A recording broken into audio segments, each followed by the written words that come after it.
Sa ngalalang Ama at ng Anak at ng Espiritu Santo. Amen. Ang pagpapala po ng ating Panginoong Jesucristo, ang pag-ibig ng Diyos Ama at ang pakikipagkaisa ng Espiritu Santo, nawa po ay sumainyong lahat. At sumaiyo rin. Mga kapatid, aminin po natin ang ating mga kasala at mga pagkukulang upang tayo po ay maging karapat-dapat na gumanap sa banal na pagdiriwang.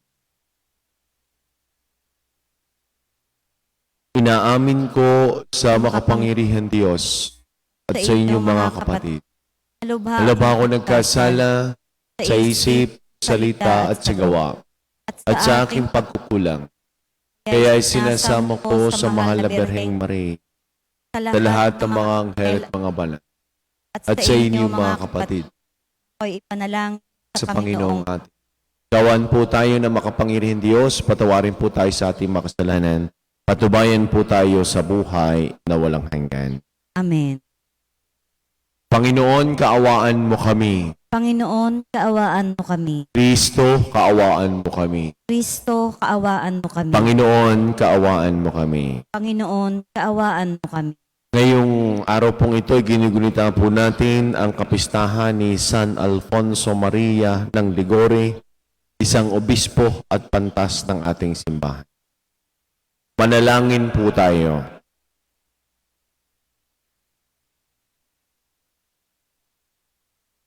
Ama naming makapangyarihan, lagi mong dinudulutan ng mga bagong uliran sa kagitigan ang iyong sambayanan. Ipagalubong sa diwa ng obispong si Alfonso Maria na nagmalasakit sa kapwa, aming matapat na masunod ang kanyang mga yapak upang makamta namin sa langit ang tinamuniang gantimpala sa pamamagitan ni Jesucristo kasama ng Espiritu Santo magpasaw walang hanggan. Amen. Pagbasa mula sa aklat ng Exodo. Noong mga araw na iyon, nakaugalian na ni Moises na ang tabernakulo'y itayo sa isang lugar na malayo-layo sa kampo. Tinawag iyong dakong tipanan ng Diyos at ng mga tao. Doon pumupunta ang sinumang nais sumangguni sa Panginoon. Tuwing papasok doon si Moises, ang mga Israelita'y tumatayo sa pintuan ng kanilang tolda at tinitingnan siya hanggang sa siya'y makapasok. Kapag nasa loob na si Moises, bumababa naman sa may pinto ng toldang tipanan ang haliging ulap at mula ro'y makikipag-usap sa kanya ang Panginoon. Kapag nakita ng mga Israelita na nasa pintuan ng tolda ang haliging ulap, lumalagay naman sila sa pintuan ng kanilang tolda at yumuyuko. Ang pakikipag-usap ng Panginoon kay Moises ay tuwiran, tulad ng pakikipag-usap sa kaibigan. Pagkatapos, si Moises ay bumabalik na sa kampo, ngunit naiiwan sa tolda si Josue, ang katulong niya. Ang Panginoon ay bumaba sa ulap, lumagay sa tabi ni Moises at binanggit ang kanyang pangalan. Panginoon. Ang Panginoon ay nagdaan sa harapan ni Moises. Sinabi niya, "Akong Panginoon ay mapagmahal at maawain. Hindi ako madaling magalit. Patuloy kong ipinadarama ang aking pag-ibig at ako'y nananatiling tapat. Tinutupad ko ang aking pangako maging sa libo-libo at patuloy kong ipinatatawad ang kanilang kasamaan, pagsalangsang at pagkakasala. Ngunit hindi ko pinalalampas ang kasalanan ng Ama at ang pagpaparusa ko'y hanggang sa 3 at 4 na salinlahi." Nanikluhod si Moises at sumamba sa Panginoon. Sinabi niya, "Kung talagang kinalulugdan ninyo ako, isinasamo kong samahan ninyo kami kahit na matigas ang ulo ng lahing ito. Patawarin na ninyo kami at tanggapin bilang inyong bayan." Si Moises ay 40 araw at 40 gabing kasama ang Panginoon, hindi kumakain o umiinom. Isinulat niya sa mga tapyas na bato ang mga tuntunin ng tipan, ang 10 utos. Ang salita ng Diyos. Salamat sa Diyos. Salmong tugunan, ang ating mahabaging Diyos ay nagmamagandang loob. Ang ating mahabaging Diyos ay nagmamagandang loob. Ang puon ay humahatol, ang gawad ay katarungan. Natatamo ng inapi ang kanilang karapatan. Ang balangkas niya't utos kay Moises ibinilin. Ang kahangahangang gaway, nasaksihan ng Israel. Ang ating mahabaging Diyos ay nagmamagandang loob. Kay ganda ng kalooban, mahabagin itong Diyos. Kung magalit ay banayad, kung umibig na may lubos. Banayad nga kung magalit, hindi siya nagtatanim. Yaong taglay niyang galit, hindi niya kinikimkim. Ating mahabaging Diyos ay nagmamagandang loob. Kung siya ay magparusa, di katumbas ng pagsuway. Di na tayo sinisingil sa nagawang kasalanan. Ang agwat ng lupa't langit, sukatin may hindi kaya. Gayon ang pag-ibig ng Diyos sa may takot sa Kanya. Ang ating mahabaging Diyos ay nagmamagandang loob. Ang silangan at kanluran, kung gaano ang distansya. Gayong-gayon ang pagtingin sa sino mang nagkasala. Kung paano nahahabag ang ama sa anak niya, gayon siya nahahabag sa may takot sa Kanya. Ang ating mahabaging Diyos ay nagmamagandang loob.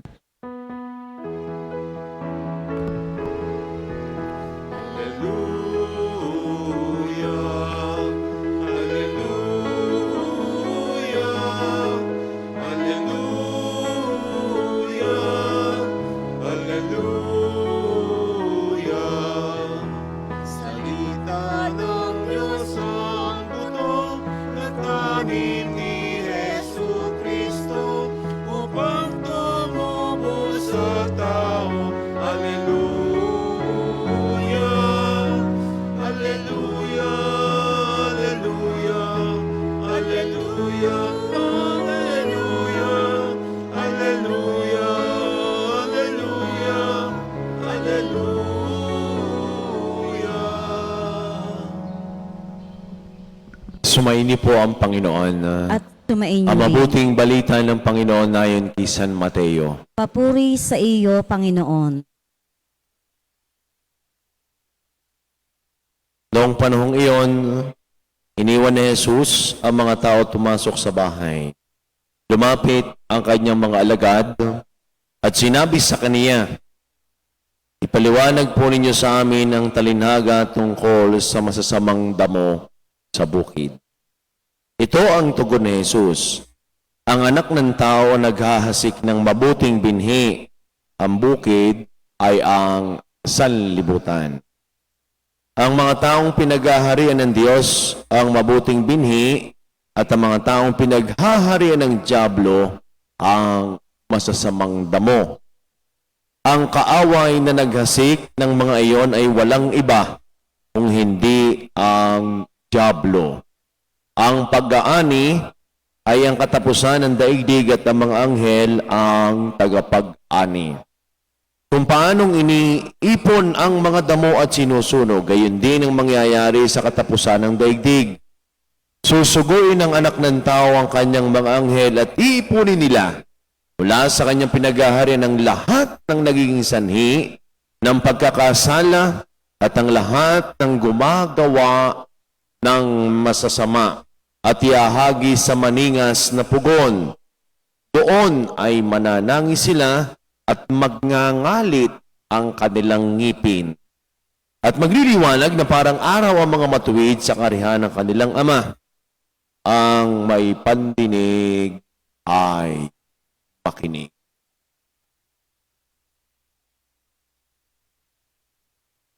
Mga kapatid, ang mabuting balita ng ating Panginoon. Pinupuri ka namin, Panginoong Hesukristo. Magandang umaga po sa ating lahat. Sa mga may birthday po ngayong araw nito, happy birthday. Sa may wedding anniversary, congratulations po sa inyo. Unang araw ho, sa buwan ho ng Agosto. At meron ho tayong negative connotation pag sinabi ho nating buwan ng Agosto, na Agostuhan. Pag naagustuhan, para hubang naghirap. Pag naagustuhan, parang iniisip natin ay parang hindi swerte ang buwan na ito. Ang totoo ho niyan, wala naman hong ginawa ang Diyos na pangit na araw. Wala hong ginawa ang Diyos na masamang buwan. Sapagkat ang totoo, ngayon hong buwan ng Agosto'y marami hong kapistahan. Ngayong unang araw pa nga lamang kapistahan ni Saint Alphonsus of Liguori. Sa mga susunod na araw, kapistahan ni Maria Vianney, Transfiguration, Assumption. Nandyan pang kapistahan ni San Agustin, ni Santa Monica. So, ang buwan ho ng Agosto ay hindi ho buwan ng ghost month na tinatawag. Ang buwan ho ng Agosto ay buwan ng biyaya ng Diyos. Kaya pag sinabing na Agustuhan, tatakho natin sa isipan ito'y biyaya ng Diyos. At yung unang araw nga ay kapistahan ni Saint Alphonsus de Liguori. At sino ho siya? Siya ho ay isang civil lawyer at canon lawyer. Yun yung canon lawyer, yan ho naman ang dalubhasa sa batas po ng simbahan. Sa edad naman ho na 17 years old, ay siya ho ay attorney na. Siya ho ay napakagaling at napakatalino. Siya ho ang founder ng tinatawag na Congregation of Most Holy Redeemer. Mas kilala hong Redemptorist. Siya ho ang founder. At sila ho ay kilala sa pagpapakumpisal. Sapagkat ito namang kanilang founder, St. Alphonsus, ay nagbigay ng buhay sa pamamagitan ho ng pagsulat ng mga libro. Siya ho ay moral theologian, moralist. At siya ay bilang preacher, ay napakagaling naman ho niya na magsalita. Kaya nga, ang sabi ay kahit yung mga ordinaryong tao ay nakakaunawa ng kaniyang mga sinasabi at yung pagpapahalaga ho niya sa sakramento ng kumpisal. Kaya yung iba sa inyo na dahil ng Redemptorist at doon nangungumpisal. Amadi naman po iyon. Kung kayo hindi makapangumpisal din sa amin, kayo'y nahihiya, ay at least kayo ay makapangumpisal. Samantalang nung kayo nagawa ng kasalanan, hindi kayo nahihiya. Samantalang nung lalapit na sa pari, ay nahihiya. Minsan, may nangungumpisal ay binabago pa ang boses. Kahit naman baguhin ang boses, ay kilala naman namin kayo. Kahit naman kayo nakatungo, ay kilala din naman. Huwag kong mahihiya sa paglapit sa kumpisal, sapagkat ito'y pagpapatawad ng Diyos. Totoo naman ho, na nakakahiya naman ho talaga mangumpisal. Bakit? Kasalanan yung sinasabi mo eh. Sino ba naman ang proud sa kasalanan? Wala naman. Sino ba naman ang nagmamalaki sa kasalanan? Wala naman. So, yan yung mabuting halimbawa ni St. Alphonsus de Liguori. At siya din ho ay patron ng mga seminaryo sa theology. Nakapangalan nga ho din ng St. Alphonsus Regional Seminary yan ho sa Lucena. Marami ho siyang mga libro na sinulat tungkol kay Maria, The Glorious of Mary. At yun hong kanyang pananaw na ang kaligtasan ay ibinibigay para ho sa lahat. Ang kaligtasan ng Diyos ay para sa lahat. Universal. Pero yun nga lamang ho, may mga pagkakataon na parang ang tingin natin sa sarili, hindi na natin kailangan ng kaligtasan. At tayo sa ating sarili ang magliligtas. Hindi ho. Sapagkat hindi ho natin kakayanin ang kaligtasan kung wala ho ang Most Holy Redeemer. At yan ho ay ang ating Panginoong Yesus. Sa atin ng Ebanghelyo, Ito ho ay halos katulad ng Ebanghelyo nung araw ho ng linggo, kahapon. Ito ho ay magkakasunod sa aklat ho ni Mateo tungkol ho sa pagpapaliwanag ng mabuting binhi at ang masasamang damo. At yun nga ho pagninilay ko nung isang araw ay minsan kayo naniniwala doon sa sinasabi na ang masamang damo ay matagal mamatay. Hindi naman ho siguro sa lahat ng pagkakataon masamang damo. Ano ang mensahe ng ating Ebanghelyo? Ito ipinaliwanag ni Jesus sa bandang huli. Ang sabi niya ay ito, yung paghihiwalayin ang mabuting binhi at ang masasamang damo. Kung bakit hindi binubunot kaagad ang masamang damo at sabay silang tumutubo, baka madamay ang pati ang mabuting binhi. Kaya sa ating pagninilay, ang Diyos ho ay may binhi ng kabutihan na ibinigay sa atin. Yun yung innate goodness within us. Pero bakit habang tumatagal, sumasama ang ugali? Pero bakit habang tumatagal, naging makasarili? Pero bakit habang tumatagal, ay nag-iiba ang kanyang takbo ng buhay sapagkat ang pinatutubo niya ay ang masasamang damo na inihasik ng kaaway na ito ay galing sa dyablo, na galing sa demonyo. Lahat ay may kabutihan ng tao. Hindi naman natin pwedeng sabihin lahat ay may kasamaan ng tao.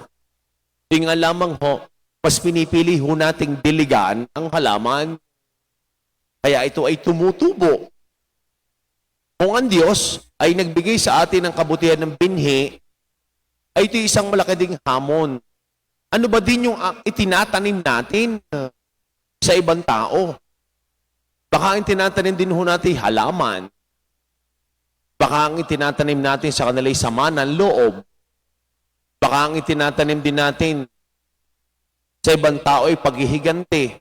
Ano rin yung tutubo sa kanila? Kaya sa mga bata pa lamang, anong itinatanim ng mga magulang? Ang itinatanim ay mabuting asal, mabuting pag-uugali. Para nang sa ganon, sa paglaki, ay mamunga. Lahat tayo ay may kabutihan. Huwag ho nating hayaan na itong masamang damong ito ay mamunga pa. Huwag ho nating hayaan na ang kaaway ang maghari sa ating puso at sa ating pagkatao. Sapagkat darating naman ho ang panahon na mayroon hong pag-aani, sabi sa ating Ebanghelyo, ang mga anghel. At titipunin ang mabuting binhi at paghihiwalayin, ihihiwalay sa masasamang damo. Si Jesus, ang nagtanim, ang Diyos, ang nagtanim ng binhing ito, atin hong payabungin, atin hong diligan. Sapagkat tunay naman, na darating ang panahon ng tinatawag na huling paghuhukom. At sa paghuhukom na ito, ay ayaw naman ho ng Diyos na tayo'y susunugin. Sabi sa ating Ebanghelyo, ito rin, magngangalit ng ipin. Ayaw ho niya. Sapagkat, sabi nga ni Alfonso Siligori, ito hong pagliligtas na ito ay para sa lahat. Magawa din naman tayo ng pamamaraan. Nang sa ganon, itong pagliligtas na ito, yung tinatawag na cooperation. Hindi lang, ang Diyos na ngay, inilalawit na nga niya ang kamay. Huwag na ho nating tabigin. Ang Diyos na ho ang nababa sa atin. Huwag na nating itaboy.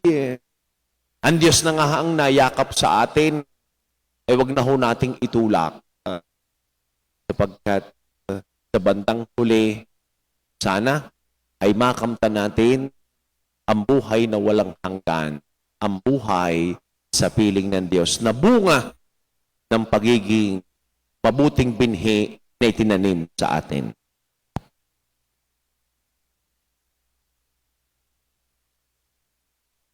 Tinuruan tayo ni Kristo kung paano tayo makapasok sa kaharian ng langit. Idalangin natin ang pagdating ng kaharian ng langit dahil nababatid nating sumasa atin ang Espiritu na nagpapatnubay sa ating mga panalangin.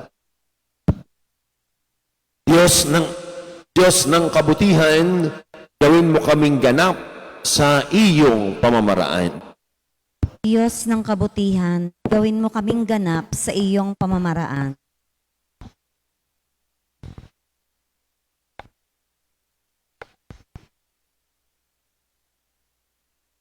Ang mga lingkod ng simbahan, naway tumalima sa kalooban ng Diyos at asamin ang kabutihan ng kanilang pinaglilingkuran. Manalangin tayo sa Panginoon. Diyos ng kabutihan, gawin mo kaming ganap sa iyong pamamaraan. Ang mga pinagkatiwalaang magdulot ng katarungan at maisakatuparan ang mga batas naway tumingin kay Kristo bilang bukal ng karunungan. Manalangin tayo sa Panginoon. Diyos ng kabutihan, gawin mo kaming ganap sa iyong pamamaraan. Tayo naway maghintay sa panahon ng pag-aani ng Diyos at huwag tayong manghusga ng ating kapwa. Manalangin tayo sa Panginoon. Diyos ng kabutihan, gawin mo kaming ganap sa iyong pamamaraan.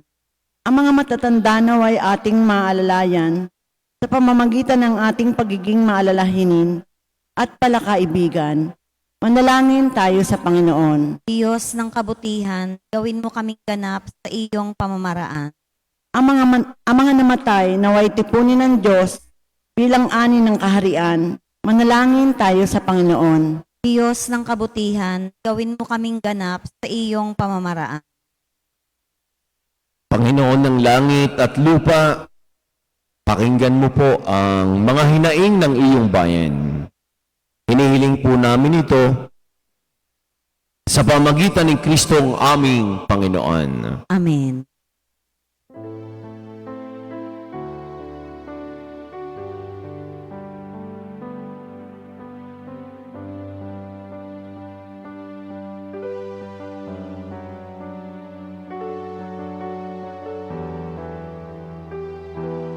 Puri-puri ka sa simbahan mula sa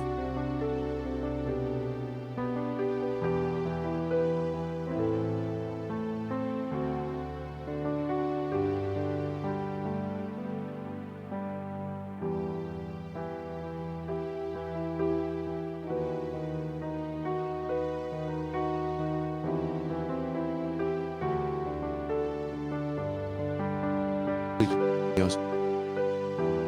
Sa iyong kagandahan ka mas alak. Maraming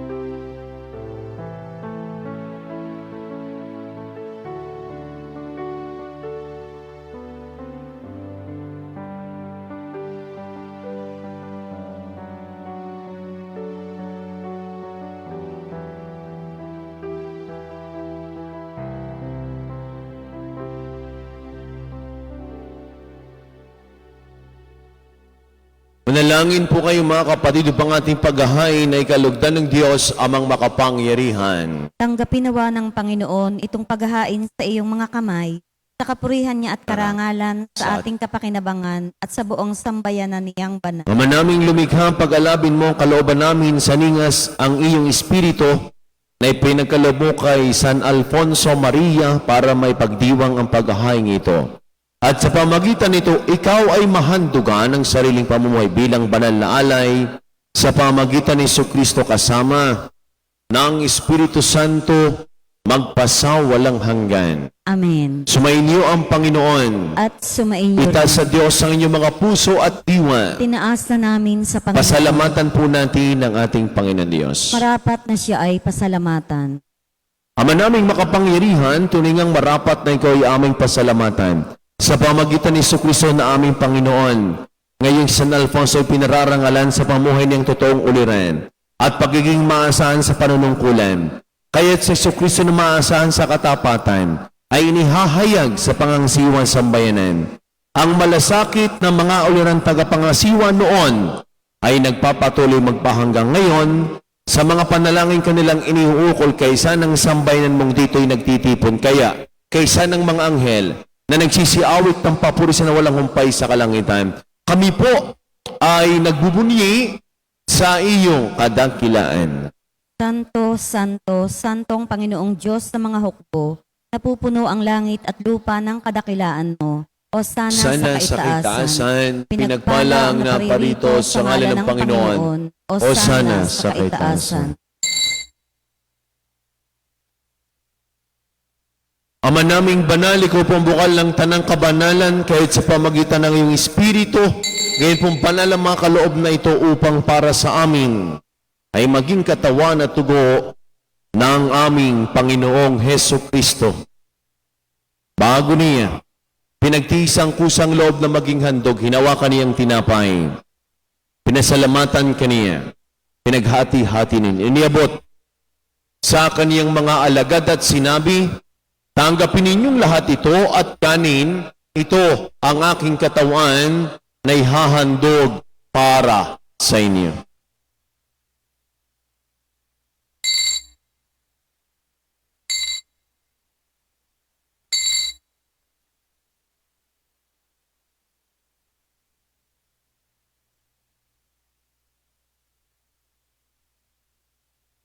Gayun din naman nung matapos ang hapunan, hinawakan niya ang kalis, muli kanyang pinasalamatan.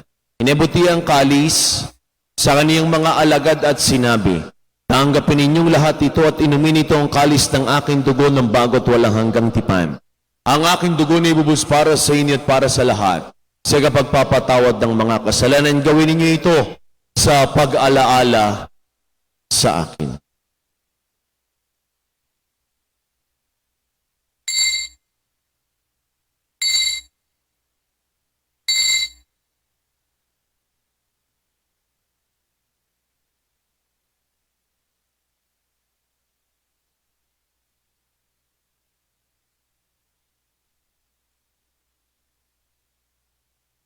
Ang misteryo ng ating pananampalataya. Si Kristo'y namatay, si Kristo'y nabuhay, si Kristo'y babalik sa wakas ng panahon. Ama, ginagawa po namin ngayon ang pag-alaala sa pagkamatay at muling pagkabuhay ng iyong anak.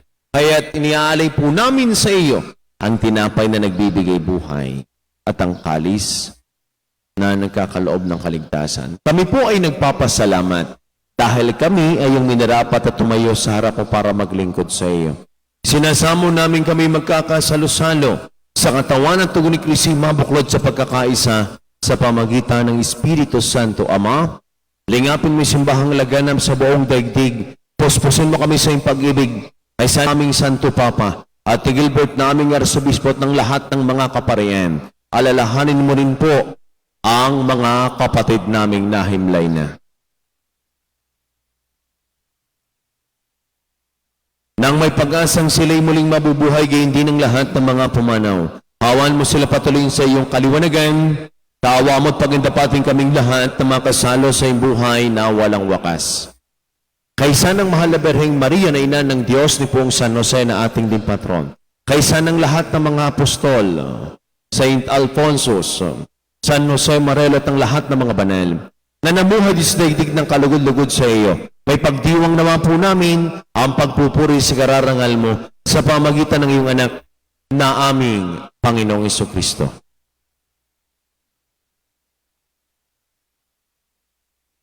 Sa pamagitan ni Kristo kasama niya at sa Kaniya, ang lahat ng parangal at papuri sa Diyos sa mga pangyarihan, kasama ng Espiritu Santo magpasa walang hanggan.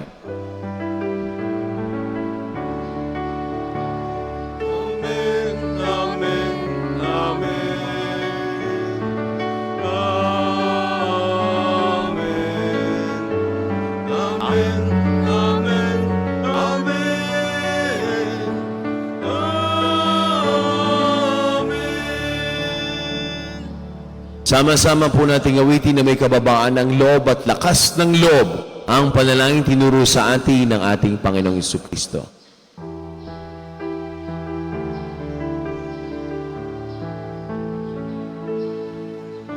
Ama namin, sumasalangit ka, sambahin ang ngalan mo,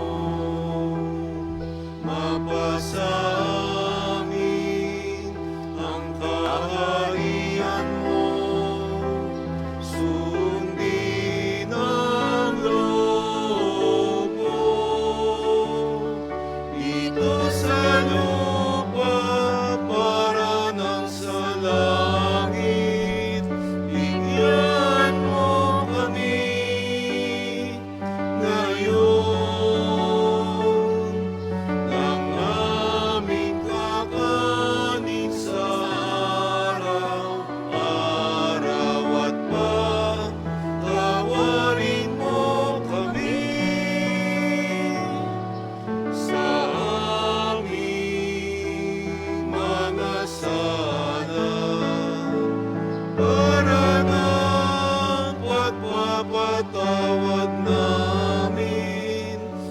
nagkakasala sa amin.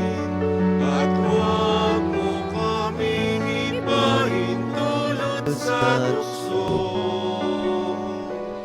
At iadya mo kami sa lahat ng masama. Hinihiling po namin kami adiya sa lahat ng masama, pagkalooban ng kapayapaan araw-araw, ligtas sa kasalanan, at ilayo sa lahat ng kapahamakan.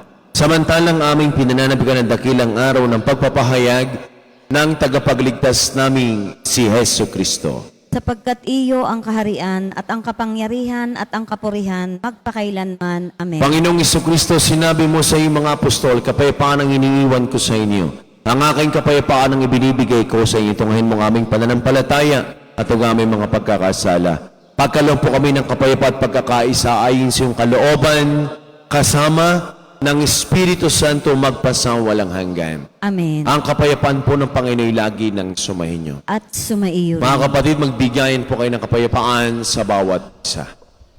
Peace be with you.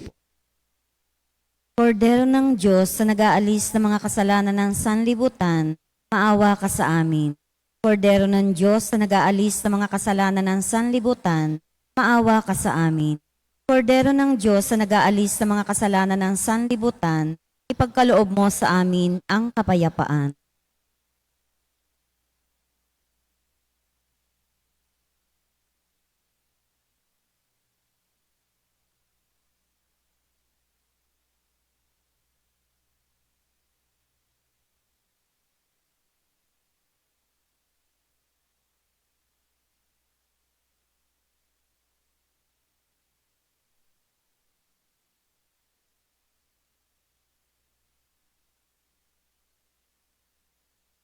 Minamahal kong mga kapatid, ito, Kordero ng Diyos ng Kristong muling nabuhay, nag-aalis sa mga kasalanan sa libutan. Palad tayong lahat ng mga inanan sa kaniyang banal na piging. Panginoon, hindi ako karapat-dapat na magpatuloy sa iyo, ngunit sa isang salita mo lamang ay gagaling na ako. Ang katawan ni Kristo. Amen.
Manalangin po tayo. Ama naming mapagmahal, binigyan mo ng pagkakataon si San Alfonso Maria para matapat na gumanap at maglahad. Ng paghahay ng pakikinabang, lagi nawa namin tanggapin ito at sa pagtanggap namin ay tumanaw kami ng utang na loob sa iyo. Sa pamagitan ni Jesucristo kasama ng Espiritu Santo magpasawalang hanggan. Amen. Sumayin niyo po ang Panginoon. At sumaiyo rin. Pagpalain po kayong lahat kasama na po niyong mga mahal sa buhay at buong pamilya ng ating mapagpalang Diyos. Sa ngalan ng Ama at ng Anak at ng Espiritu Santo, Amen. ang misa ay naialay na taglayin po ninyo ang pag-ibig ng Diyos. Salamat sa Diyos.